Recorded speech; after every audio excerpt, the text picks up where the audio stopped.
কাঁচা আমের আইস ললি প্রচণ্ড এই গরমে একটা টক মিষ্টি আইস ললি খেলেই কিন্তু সারাদিনের ক্লান্তি এক নিমিষেই দূর হয়ে যাবে।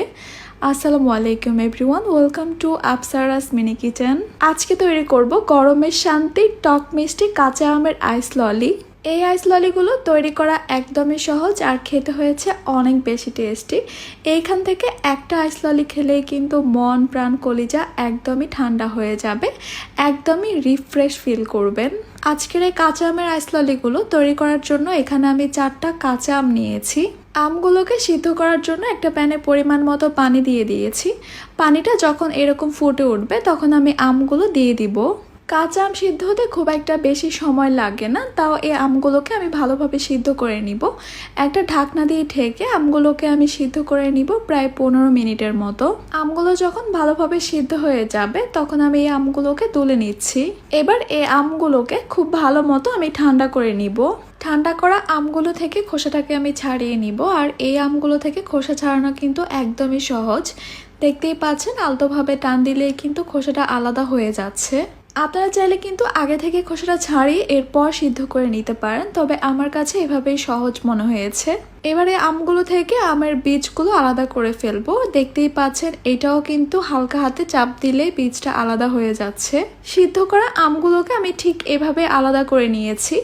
এরপর এই আমগুলোকে আমি নিয়ে নিব একটা ব্লেন্ডারের জাগে। এরপর এখানে দিয়ে দিব আমি হাফ কাপের মতো ধনে পাতা, দিয়ে দিচ্ছি 10 থেকে 15টার মতো পুদিনা পাতা।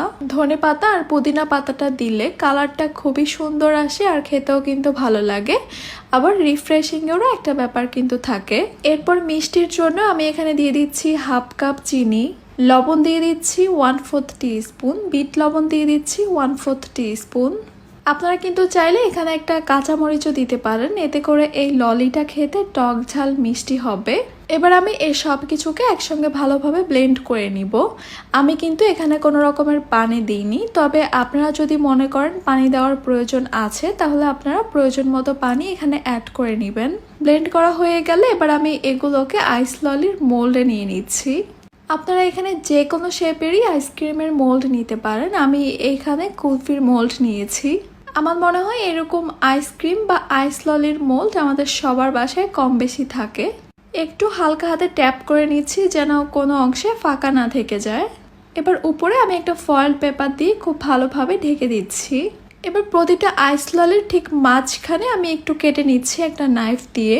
এরপর আমি আইসক্রিমের স্টিকগুলোকে এখানে দিয়ে দিব। মোল্ডের সঙ্গে যে স্টিকগুলো ছিল আমি সেগুলো ব্যবহার করব না, আপনারা চাইলে সেগুলো ব্যবহার করতে পারেন। এরপর